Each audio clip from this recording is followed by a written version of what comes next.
রয়েছে দক্ষিণ চব্বিশ পরগনা। 8,18,432 জনের নাম বাদ পড়েছে। দক্ষিণ চব্বিশ পরগনার পরেই রয়েছে উত্তর চব্বিশ পরগনা। 7,92,133 জনের নাম বাদ পড়েছে সেখানে। তৃতীয়তে রয়েছে হাওড়া। 4,47,341 জনের নাম বাদ পড়েছে হাওড়াতে। কোচবিহারে যেখানে 1,13,370 জনের নাম বাদ পড়েছে। জলপাইগুড়িতে 1,33,107 জনের নাম বাদ। দার্জিলিং 1,22,214 জনের নাম বাদ। কালিম্পংয়ে যেখানে 17,331 জনের নাম বাদ পড়েছে। আলিপুরদুয়ারে 95,286 জনের নাম বাদ। 1,70,557 জনের নাম বাদ পড়েছে উত্তর দিনাজপুরে। দক্ষিণ দিনাজপুরে 80,984 জনের নাম বাদ পড়েছে। শুনানি শুরু 23 ডিসেম্বর। খসড়া তালিকা প্রকাশ। নোটিশ 1,66,00,000 ভোটারকে। জেলাভিত্তিক শুনানি নিরিখে এগিয়ে মালদহ, মুর্শিদাবাদ, নদিয়া 2 চব্বিশ পরগনা, হাওড়া, হুগলি 2, মেদিনীপুর, পূর্ব বর্ধমান ও বীরভূম। এসআইআর শুনানি কোথায় কিভাবে?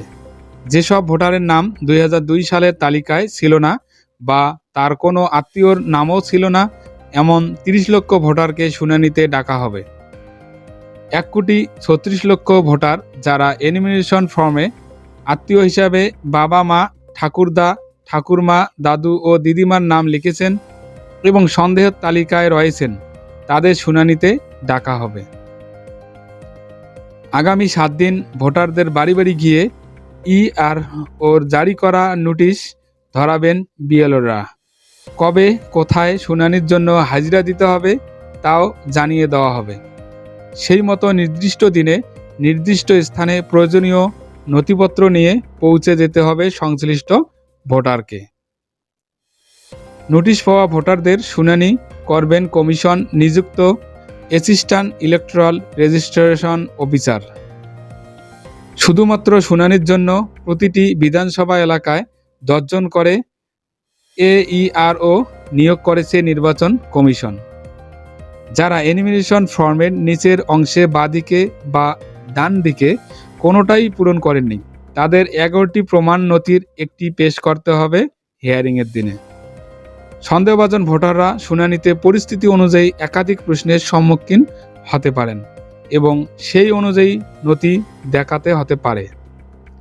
সংশ্লিষ্ট ভোটারের তথ্য যাচাইয়ের সময়ও যদি কমিশন নিযুক্ত আধিকারিক সন্তুষ্ট না হন, তবে তালিকা থেকে বাদ পড়তে পারে তাদের নামও। নাম বাদ পড়ার পরও চূড়ান্ত ভোটার তালিকা প্রকাশ হওয়া পর্যন্ত উপযুক্ত নথিসহ নিজেকে প্রমাণ করার সুযোগও রয়েছে। মঙ্গলবার বাংলায় প্রকাশিত হলো বহু প্রতীক্ষিত খসড়া ভোটার তালিকা।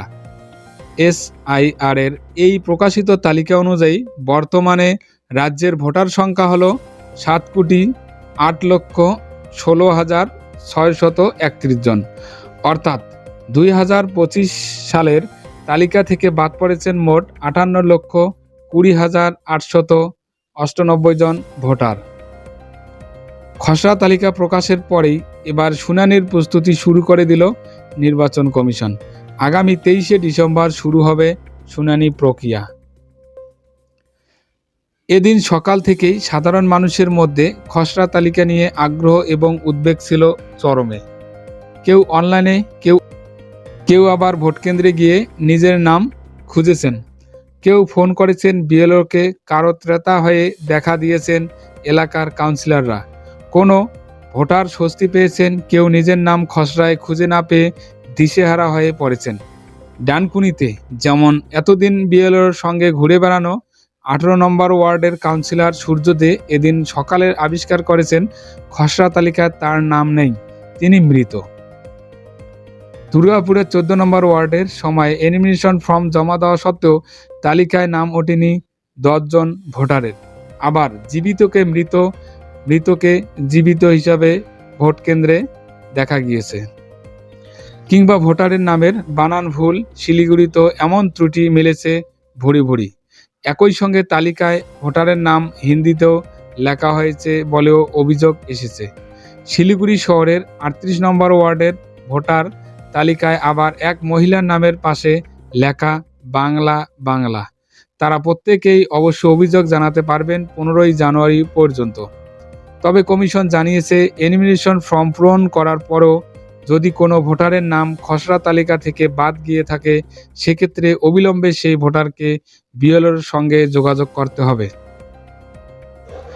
15 জানুয়ারি পর্যন্ত একটি নির্দিষ্ট সময়ে বিএলওরা সংশ্লিষ্ট বুথে বসবেন, তার কাছে অভিযোগ জানানো যাবে। সূত্রের খবর, খসড়া তালিকায় যাদের নাম থাকবে না তাদের নতুন করে নাম তোলার জন্য আবেদন করতে হবে।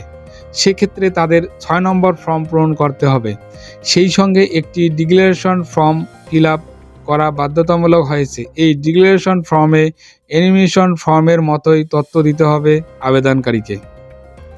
পাশাপাশি অন্য রাজ্য থেকে আসা ভোটাররাও এ রাজ্যের তালিকায় নাম তুলতে চাইলে তাদের পূরণ করতে হবে 8 নম্বর ফর্ম।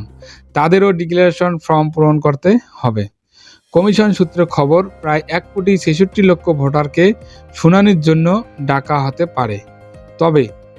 তবে চূড়ান্ত ভোটার তালিকা প্রকাশ না হওয়া উপযুক্ত প্রমাণ সহ তালিকায় অন্তর্ভুক্ত হওয়া সুযোগ থাকবে। শুনানি প্রক্রিয়ায় নজরদারি করতে পারে কমিশন। সেজন্য ওয়েবকাস্টিংয়ের ব্যবস্থা রাখা হবে শুনানি পর্বে। অনলাইনে শুনানিতে যোগ দেওয়া যাবে কিনা তা অবশ্যই স্পষ্ট করেননি কমিশন। যে জেলাগুলিতে ডিএম অফিস সম্পূর্ণ শুনানির সুযোগ নেই সেখানে অন্যত্র ব্যবস্থা করা হচ্ছে। বিডিও, এসডিও এমনকি ভোট কেন্দ্র যাতে শুনানির ব্যবস্থা করা যায় সেই উদ্যোগ নিয়েছে নির্বাচন কমিশন। কমিশনের হিসাব বলেছে, দক্ষিণ 24 পরগনার সবচেয়ে বেশি সংখ্যক ভোটার ডাক পেতে চলেছেন হিয়ারিংয়ে। সংখ্যাটা 20 লক্ষের বেশি। এছাড়া সামনের সারিতে রয়েছে উত্তর 24 পরগনা এবং মুর্শিদাবাদ। এই দুই জেলাতেই প্রায় 16 লক্ষ। খসড়া তালিকার উদ্বেগ শেষ। এবার নয়া দুশ্চিন্তা শুনানির আগামী সপ্তাহ থেকে।